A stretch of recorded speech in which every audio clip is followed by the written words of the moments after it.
नमस्कार, मैं आलोक राय। आज हम लोग इतिहास में शिवाजी का प्रशासन देखेंगे। शिवाजी के प्रशासन में अष्टप्रधान व्यवस्था हो गई है।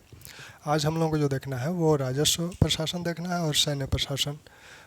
तो उसको देखा जाए। शिवाजी का प्रशासन। शिवाजी के प्रशासन में हम लोगों को दो चीज़ें देखनी है। एक तो राजस्व प्रशासन और दूसरा सैन्य प्रशासन। सैन्य प्रशासन।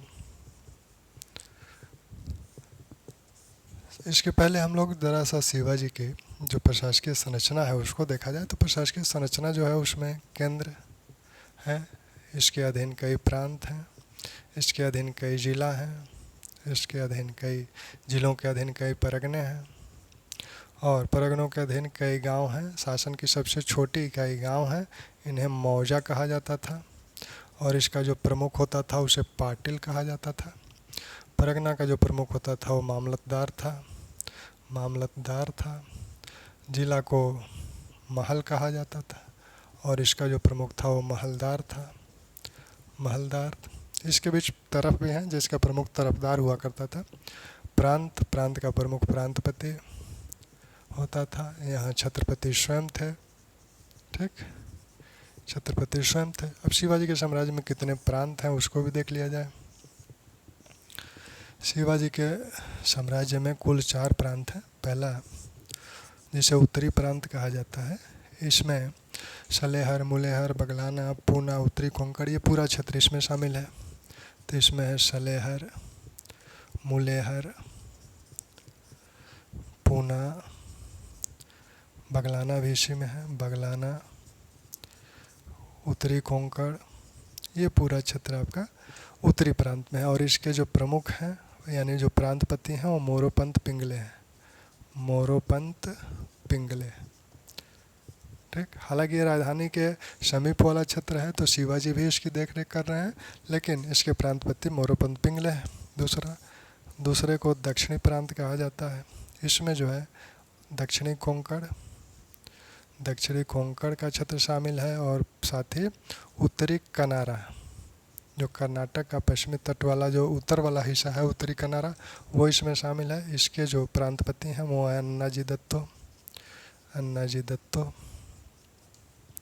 तीसरा जो प्रांत है उसे दक्षिण पूर्वी प्रांत कहा जाता है।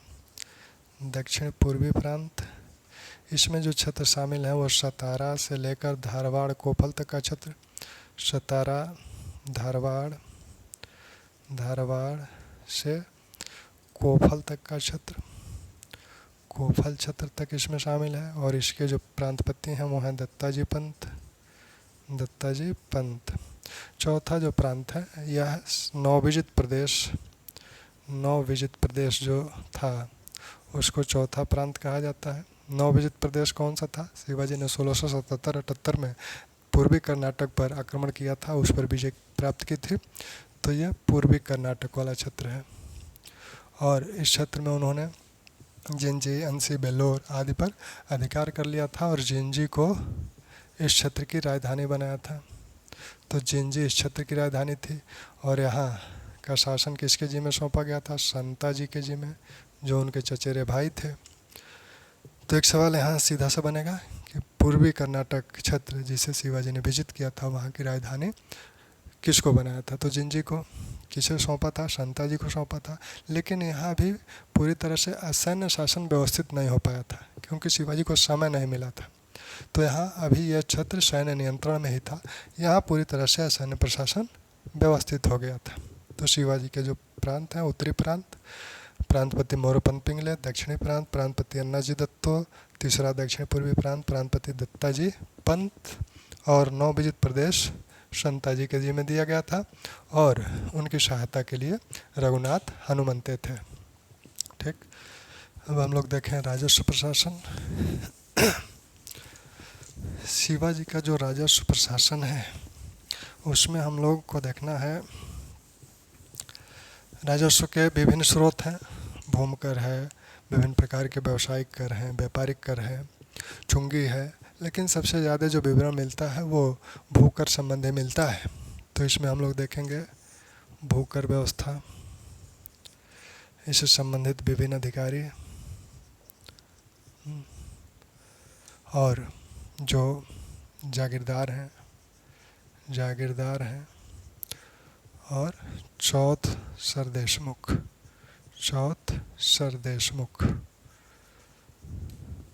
शिवाजी के जो सबसे छोटी इकाई है प्रशासन की, वह गांव यानी मौजा, और इसका जो प्रधान है वो है पाटिल, और यही किसान है। तो किसानों से कर लेने का कार्य प्राथमिक स्तर पर ये पाटिल कर रहा है। ठीक। अब दो तरह की व्यवस्थाएं, दो मत इस संदर्भ में मिलते हैं शिवाजी के भू राजस्व व्यवस्था के संदर्भ में। पहला ये मत है कि शिवाजी ने सीधे किसानों से संपर्क किया, बीच के जो मीडिएटर्स थे यानी जो जागीरदार थे, वो देशमुख, देशपांडे या पाटिल, इनको हटा दिया और सीधे राज्य के अधिकारी किसानों से कर वसूलते थे और उसे राजकोष में जमा कराते थे। दूसरा मत ये है कि नहीं, ऐसा नहीं था, शिवाजी पूरी तरह से जागीरदारों को समाप्त नहीं कर पाए थे। तो बीच का रास्ता यही है, और वही अधिकांश विद्वानों द्वारा मान्य भी है कि शिवाजी पूरी तरह से जो मध्यस्थ थे, जो मीडिएटर्स हैं, उनको नहीं हटा पाए थे। हाँ, उनको नियंत्रित अवश्य किए थे। जैसा कि सभासद कहते हैं कि बीजापुर में जब अव्यवस्था फैली थी तो उस समय यहाँ जो पुश्तैनी अधिकारी ये मिरासदार बोले जा रहे हैं, मिरासदार यानी पुश्तैनी अधिकारी हैं। ये पुश्तैनी अधिकारी कौन कौन से हैं? पुश्तैनी अधिकारी हैं देशमुख, देशपांडे,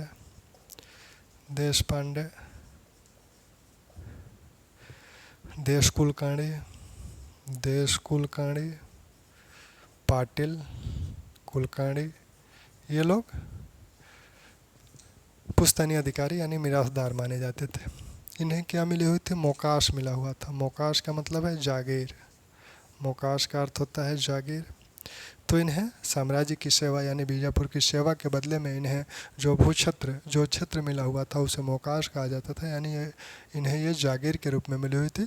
ये मुख्यतः देशमुख और देशपांडे जिले या परगने के प्रमुख हुआ करते थे, पुश्तैनी अधिकारी हुआ करते थे। ये लोग क्या करते थे कि जब बीजापुर में अवस्था फैली तो ये लोग अपनी शक्ति बढ़ा लिए और ये लोग अपने गाँव में, अपने क्षेत्रों में अपना दुर्ग बना लिए, किले बना लिए, पैदल सैनिक रखने लगे, बंदूकची रखने लगे।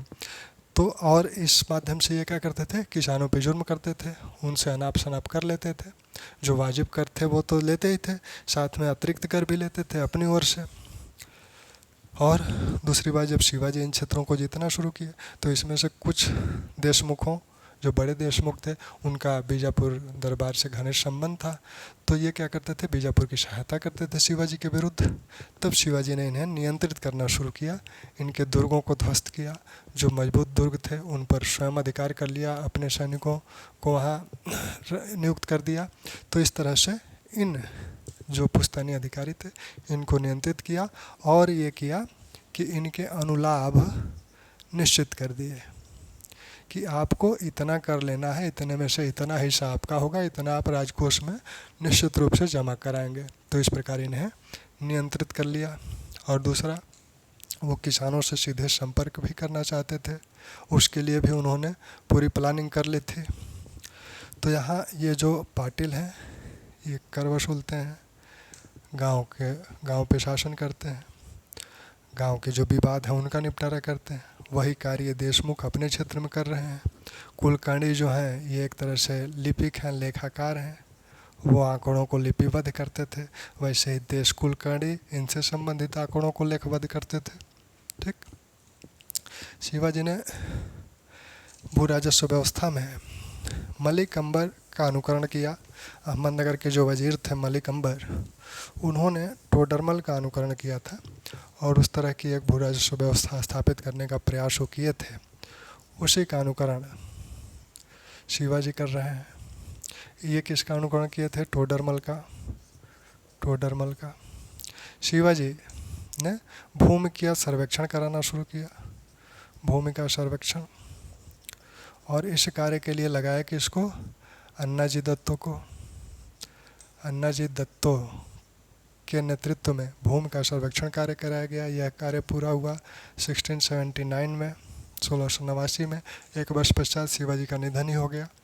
तो इस भू सर्वेक्षण के आधार पर जो कर प्रणाली विकसित होनी थी वो समय अभाव में नहीं हो पाई। तो ये भू सर्वेक्षण कराने का मतलब ही यह था कि वो शिवाजी सीधे सीधे किसानों से कर वसूल करना चाहते थे अपने राज्य कर्मचारियों के माध्यम से। इन्हें अन्नाजी दत्तो को दक्षिण का टोडरमल कहा जाता है। दक्षिण का टोडरमल या मराठा क्षेत्र का टोडरमल। मराठा क्षेत्र का टोडरमल अगर पूछा जाए किसे कहा जाता है तो आप कहेंगे अन्नाजी दत्तो को, क्योंकि भू सर्वेक्षण करवाते हैं। मलिक अंबर भी भू सर्वेक्षण करवाए थे, भूमि के माप करवाए थे, लेकिन वो रस्सी से करवाए थे। ये थोड़ा सा उसमें सुधार किए, ये रस्सी की जगह डंडा का प्रयोग किए जिसे काठी कहा जाता था। यह जो डंडा था यानी 20 काठी बराबर 1 बीघा माना गया। 20 काठी बराबर 1 बीघा माना गया और 120 बीघा बराबर 1 चावर माना गया। ठीक, तो ये भूमि माप की इकाइयाँ हैं, पैमाने हैं, इसको ध्यान रखिएगा। 20 काठी बराबर 1 बीघा और 120 बीघा बराबर 1 चावर। ठीक, तो ये कार्य शिवाजी ने कराया। अब भूकर कितना लिया जाए, तो भूमकर पहले शिवाजी 1/3 भाग लेते थे। 1/3 भाग पहले शिवाजी लेते थे, लेकिन बाद में उन्होंने इसे बढ़ा के 2/5 कर दिया, यानी 40% कर दिया। तो आपसे पूछा जाएगा ये भी रहता है कि शिवाजी ने कितना भू राजस्व लिया, तो भूमि कर लिया 2/5 लिया, 40% लिया, जो भी ऑप्शन हो आप लगा लेंगे। जब ये भूकर बढ़ाए तब वो 40 जो स्थानीय कर लिए जाते थे उनको समाप्त कर दिए। 40 स्थानीय करों को समाप्त कर दिए, जिससे किसानों पे बहुत बोझ नहीं बढ़ा भूकर बढ़ाने से भी, क्योंकि ये कर तो समाप्त कर दिए गए। ठीक, अब किसानों को कई रियायतें भी दी जाती थी, जैसे बारिश वगैरह कम हुआ तो उस समय राज्य उदारतापूर्वक उन्हें अनुदान देता था। साथ ही नए क्षेत्रों को बसाने के लिए या नए जो परती क्षेत्र थे उन्हें कृषि योग्य बनाने के लिए किसानों को प्रोत्साहन के रूप में उन्हें वो कर मुक्त भूमि दी जाती थी कि इनका विकास किया जाए, यहाँ बसावट बसे। ठीक, अब चलिए, अब जागीर मोकाश हमने कहा ही कि मोकाश का मतलब जागीर है। मोकाश शब्द जो आता है इसका मतलब जागीर है। ठीक, मिरासदार जो कहा था वो, ये जो शब्दावलियाँ हैं इसको ध्यान रखिएगा। मिरासदार यानी पुश्तैनी अधिकारी थे, वो देशमुख, पाटिल, देशकुंडकर्णी आदि। ठीक, अब ये मोकाश जागीर में भी एक जो सैन्य जागीर, सैन्य सेवा के लिए जो दी जाती थी उसे सरंजाम बोला जाता था। सरंजाम यानी यह सिर्फ सैन्य सेवा के लिए दी जाती थी, सैन्य सेवा के लिए दी जाती थी। और इसके भी 2 फंड थे सरंजाम के, एक जात, दूसरा फौज। यानी जात इनके वेतन से संबंधित था और फौज वाला जो फंड था इसको ये किस पे खर्च करेंगे, अपनी सेना की व्यवस्था, अपने किलों की व्यवस्था के लिए। तो सेना और किला की व्यवस्था के लिए करेंगे।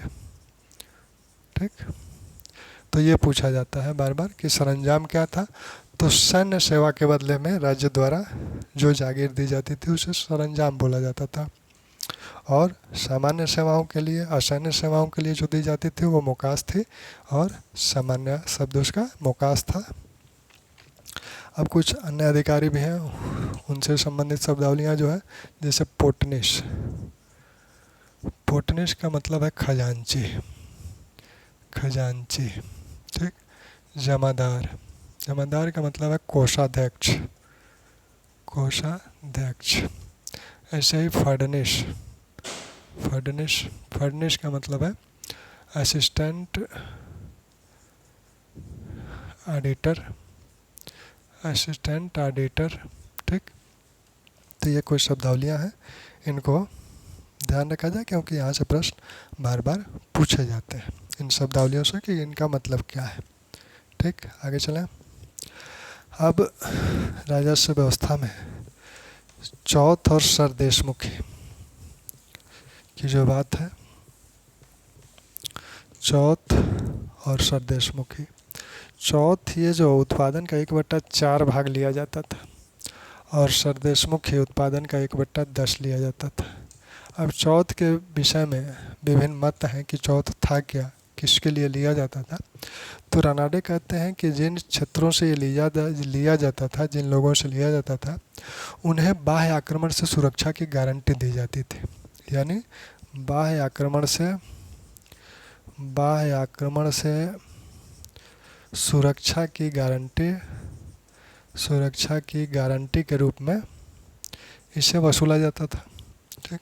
सरदेसाई कहते हैं कि यह शत्रु प्रदेश और विजित प्रदेश से लिया जाता था,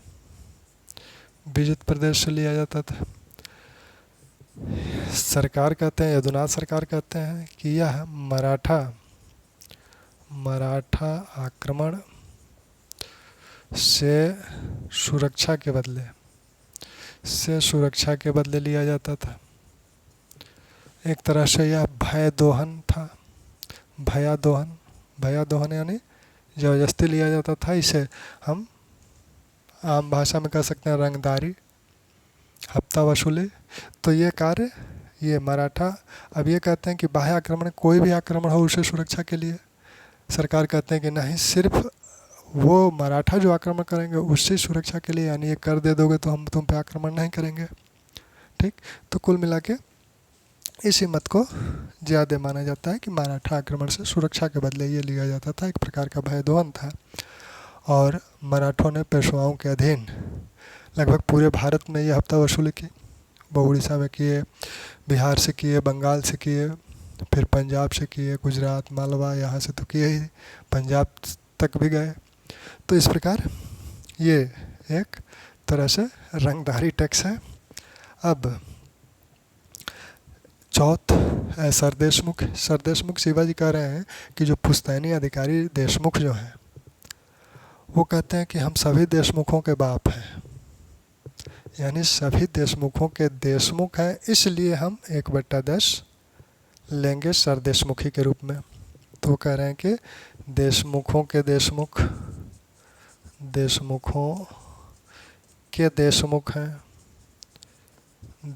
हैं, इसलिए सरदेशमुखी लेंगे। ठीक। तो ये दोनों चौथ और सरदेशमुखी सभासद कहते हैं कि ये शिवाजी की आय के एक प्रमुख स्रोत थे, चौथ और सरदेशमुख। इसके बाद उन्होंने एक कर लगाया था मिरास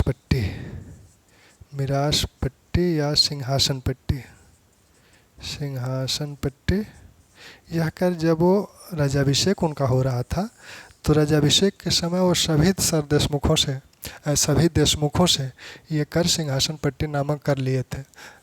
राजाभिषेक में बहुत खर्चा हुआ था, खर्चा निकलेगा कैसे, आएगा कहाँ से। तो इनसे सबसे वो एक तो अधीनता, इनके अधीनस्थ स्थिति को बोध कराने के लिए भी लिया गया था।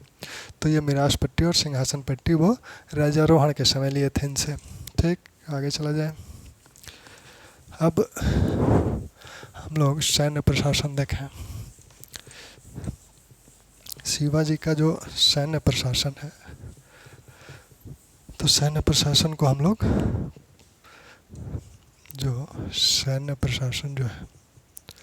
इसको हम लोग 3 भाग में बांट लें। एक तो पैदल सेना, दूसरी घुड़सवार सेना, तीसरी नौसेना और किला। ठीक। अब पैदल सैनिक जो हैं इन्हें पाइक कहा जाता था, घुड़सवार सेना को पागा बोला जाता था। ठीक। यहाँ कहा जाता था कि 9 पाइक के ऊपर एक नायक होता था, 10 नायक के ऊपर एक हवलदार होता था, 2 या 3 हवलदार के ऊपर एक जुमालदार होता था, जुमलदार, 10 जुमलदार के ऊपर एक हजारी होता था। 7 एक हजारी के ऊपर एक 7 हजारी होता था, एक 7 हजारी होता था। और यही पैदल सेना की सबसे बड़ी इकाई थी। पैदल सेना की सबसे बड़ी इकाई 7 हजारी होती थी। और इस पैदल सेना का अपना एक सर नौबत होता था, यानी सेनापति होता था। घुड़सवार 2 प्रकार के थे, एक बरगीर, दूसरे शिलेदार। बरगीर जो है, इन्हें राज्य अस्त्र शस्त्र घोड़ा देता था, यानी राज्य द्वारा इन्हें अस्त्र शस्त्र घोड़ा प्राप्त हो रहा है। ठीक, ये स्वयं अस्त्र शस्त्रों की व्यवस्था करते थे, स्वयं अपने लिए घोड़ा और अस्त्र शस्त्र की व्यवस्था करते थे। ठीक, तो बरगीर को राज्य द्वारा प्राप्त होता था और शिलेदार स्वयं उसकी व्यवस्था करते थे। 25 घुड़सवार के ऊपर एक हवलदार होता था। ठीक, 5 हवलदार के ऊपर एक जुमलदार होता था। 5 हवलदार के ऊपर एक जुमलदार होता था। 10 जुमलदार के ऊपर एक हजारी होता था। ठीक, और 5 एक हजारी के ऊपर एक 5 हजारी होता था। ठीक, एक 5 हजारी होता था। यही घुड़सवार सेना की सबसे बड़ी इकाई थी। घुड़सवार सेना की सबसे बड़ी इकाई 5 हजारी है और पैदल सेना की सबसे बड़ी इकाई 7 हजारी है। इसका अलग सर नौबत है। माना जाता था कि शिवाजी के जो पैदल सैनिक थे लगभग 1 लाख थे। यह संख्या घुड़सवारों की लगभग 40 से 45 हज़ार थी। यह घुड़सवार पैदल सेना में सबसे ज़्यादा मावल क्षेत्र के युवक थे। मावली लोग इनके पैदल सेना के रीढ़ थे। ठीक, अब इन सैनिकों की भर्ती कैसे होती थी? सैनिकों की भर्ती में कहा जाता था कि जब कोई सैनिक भर्ती होना चाहे तो वह एक सैनिक को की ज़मानत दे, यानी अगर कोई पहले से सैनिक है तो वह उसकी ज़मानत देता था, तभी वह भर्ती होता था। दूसरा, इन सैनिकों को, अपनी स्त्रियों को सेना जब युद्ध पे जाए तो उन्हें ले जाना मना था, यानी स्त्रीगामिता पूर्णतः प्रतिबंधित थी। सेना के साथ स्त्रियां नहीं जाएंगी। इससे क्या होगा, अगर स्त्रियां जाएंगी तो सेना की गतिशीलता बाधित होगी। उनकी रक्षा करो कि शत्रु से लड़ो। तो शिवाजी ने पूरी तरह से प्रतिबंधित किया था कि सेना में कोई स्त्री नहीं जाएगी। ठीक, सेना की गतिशीलता को मेंटेन रखने के लिए। दूसरा, सैनिकों से कहा गया था कि आप हुक्का वगैरह गांव और खलिहान वगैरह में खेत के पास नहीं पिएंगे, जिससे कि आग लगने की संभावना रहती है। तो खेतों को जलाना सख्त मना था। साथ में स्त्रियों और बालकों को बंदी बनाना, दास बनाना बिल्कुल वर्जित था। और सिपाहियों की पूरी तलाशी ली जाती थी, शिविर से जाते हुए युद्ध क्षेत्र में और युद्ध क्षेत्र से आते हुए भी उनकी पूरी तलाशी ली जाती थी, जिससे लूट के माल वगैरह को वो न रख पाए। ठीक, तो इस तरह से एक अनुशासित सेना को शिवाजी ने संगठित किया था। इसमें मुस्लिम सैनिक भी हैं। आगे चला जाए। अब नौसेना, शिवाजी की जो नौसेना है, सभासद कहते हैं कि शिवाजी ने अपनी नौसेना का गठन कर जैसे समुद्र पर जीन कस दी हो, जैसे घोड़े को जीन कस के नियंत्रित किया जाता है, वैसे शिवाजी ने तटीय क्षेत्रों पर दुर्गात बनाकर और नौसेना का गठन करके जैसे समुद्र को नियंत्रित कर लिया हो, ऐसा सभासद कहते हैं। तो नौसेना, शिवाजी ने तटीय क्षेत्रों में अनेक दुर्गों का निर्माण कराया। तटीय दुर्ग जो थे, 1653 ईस्वी में उन्होंने विजय दुर्ग का निर्माण कराया। विजय दुर्ग 1660 में उन्होंने सुवर्ण दुर्ग का निर्माण कराया। 1664 में सिंधु दुर्ग, या इसी को मलवन दुर्ग कहा जाता है। 1680 में कोलाबा में एक दुर्ग का निर्माण करवाया। और हम लोग शिवाजी के विजयों में देख चुके हैं कि 1658 में उन्होंने कोलाबा भिवंडी पर अधिकार कर लिया था, कल्याणी भिवंडी पर। तो कल्याणी, भिवंडी, कोलाबा ये उनके क्या हैं, नौसैन्य अड्डे हैं, नौसैन्य अड्डे हैं। वो सैन्य पोतों का भी निर्माण करवाना चाह रहे हैं। इसके लिए तकनीकी सहायता उन्होंने पुर्तगालियों से भी ली। तो सैन्य पोत उन्होंने जो बनवाए उसके लिए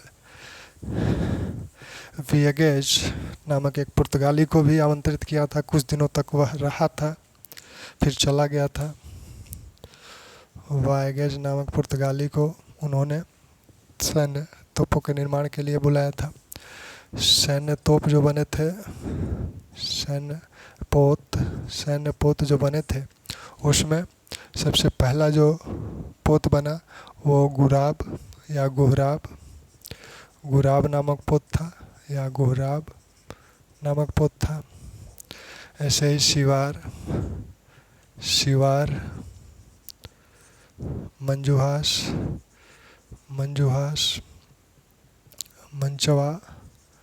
मंचवा, घुराब आदि पोत, ये जो सैन्य पोत है शिवाजी के। व्यापारिक पोत भी वो बनवाए, व्यापारिक पोत भी बने। व्यापारिक पोत में टडार, पमार, ये व्यापारिक पोत थे उनके। तो अगर पूछा जाए मंचवा क्या था, मंजुहास क्या था, गुराब क्या था या गुहराब क्या था, तो ये उनके सैन्य पोत हैं। और ये टडार, पमार आदि ये व्यापारिक पोत हैं। इसी उनके जो सेनापति हैं, नौसेनापति, उसमें आपका दरिया सारंग, माई नायक, मिश्री, दौलत खां, इनके नाम बार बार पूछे जाते हैं। दरिया सारंग, माई नायक, मिश्री, दौलत खां, ये कौन थे? तो ये नौसेनापति हैं उनके। समय समय पर इन्होंने उनकी नौसेना का नेतृत्व किया। शिवाजी जिन क्षेत्रों को जो नौसेना का केंद्र बनाते हैं उसमें कई प्रतिद्वंदी भी उनके हैं। यूरोपीय कंपनियां भी आ चुकी हैं, ब्रिटिश भी हैं, पुर्तगाली भी हैं, डच भी हैं। और एक और इनकी प्रतिद्वंदी थी, वो थे जंजीरा के सिद्दी। तो जंजीरा के सिद्दी जो थे ये शिवाजी के घोर विरोधी थे, मराठों के घोर विरोधी थे। ये पहले अहमदनगर के अधीन थे, फिर बीजापुर के अधीन हुए, फिर इन्हें मुग़लों की सहायता मिल गई। अंततः शिवाजी कई बार इन पर आक्रमण किए लेकिन इन्हें पराजित नहीं कर पाए, इन्हें अपने नियंत्रण में नहीं कर पाए। शिवाजी ने 1664 में सूरत को लूटा था, 1670 में पुनः दोबारा लूटा। वैसे ही दमन में पुर्तगालियों को पराजित किया और उनसे वार्षिक कर भी लिया।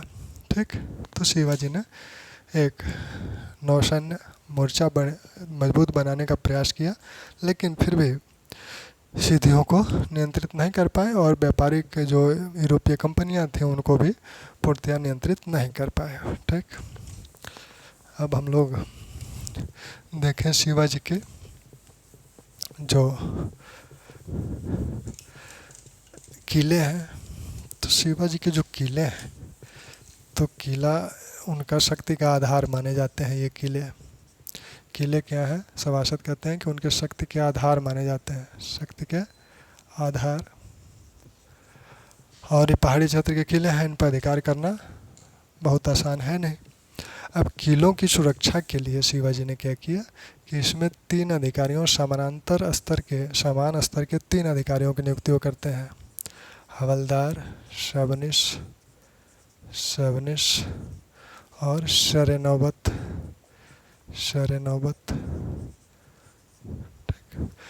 ये जो है ये ब्राह्मण है और इनका कार्य है असैन्य शासन।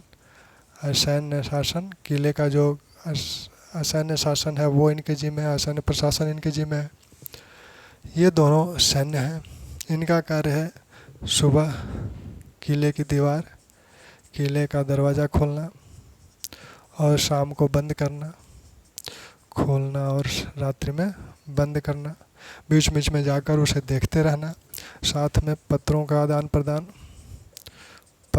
आदान प्रदान इनकी जिम्मेदारी है।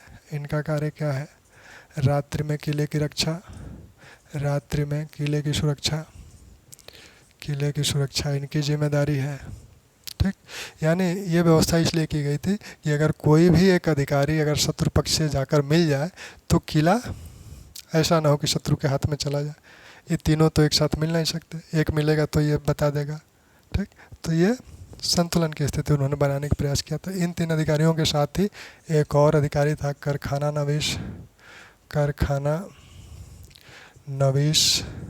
इसका कार्य था किले में रसद आदि की व्यवस्था करना और सैन्य सामग्री की व्यवस्था करना, रसद और सैन्य सामग्री की व्यवस्था करना। तो इस प्रकार से किले में ये 4 अधिकारी हुआ करते थे।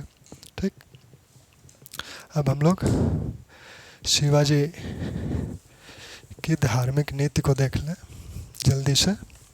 ठीक, आज शिवाजी को हम लोग कंप्लीट कर लें। थोड़ा सा रुक जाइए 2-4 मिनट। तो शिवाजी की जो धार्मिक नीति है, धार्मिक नीति, धार्मिक नीति वो सभी धर्मों के प्रति सहिष्णु है, सहिष्णु है। हालांकि वो हिंदू धर्म धारक की उपाधि धारण करते हैं, हिंदू धर्मोधारक की उपाधि धारण किए थे, लेकिन सभी धर्मों के प्रति सहिष्णु है। उनकी सेना में भी मुस्लिम है, वो मुस्लिम संतों का सम्मान करते हैं। जैसे कलोसी के संत थे याकूत, कलोसी के संत याकूत थे, उनका आश्रम उन्होंने बनवाया था, याकूत का आश्रम बनवाया था। मस्जिदों में दीपक जलाने के लिए, वो मस्जिदों में रोशनी के लिए अनुदान दिए थे। ठीक, विभिन्न अधिकारी जो उनके साथ थे वो जैसे मुल्ला हैदर, जो कि उनका दूत बन के जाया करता था। मुल्ला हैदर यह फारसी का विद्वान था, फारसी भाषा का विद्वान था, तो इसे वो दूत बना के भेजा करते थे। ठीक, 3 अधिकारियों को वो अमूमन अपने दूत के रूप में भेजते थे। ऐसे ही एक नाम है मदारी मेहतर, मदारी मेहतर। यह जो है मदारी मेहतर, ये जब शिवाजी आगरा गए थे तो आगरा से भागने में इनकी सहायता की थी। शिवाजी की आगरा से भागने में इसने सहायता की थी, मदारी मेहतर ने। ठीक, तो इस तरह से ऐसे ही एक घटना हम लोग कल्याण में देखे थे, 1658 की ये घटना थी।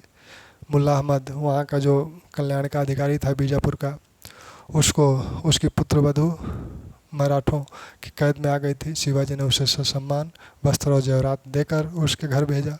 तो इस तरह से साथ में जब कभी उन्हें कुरान मिल जाता था तो अपने सहायक सैनिकों को बड़े आदर और सम्मान के साथ उसे देते थे। तो शिवाजी में धार्मिक कट्टरता नाम की कोई चीज़ नहीं थी। हिंदू धर्मधार थे, कई मंदिरों का निर्माण करवाया। जैसे रायगढ़ में उन्होंने जगदीश्वर मंदिर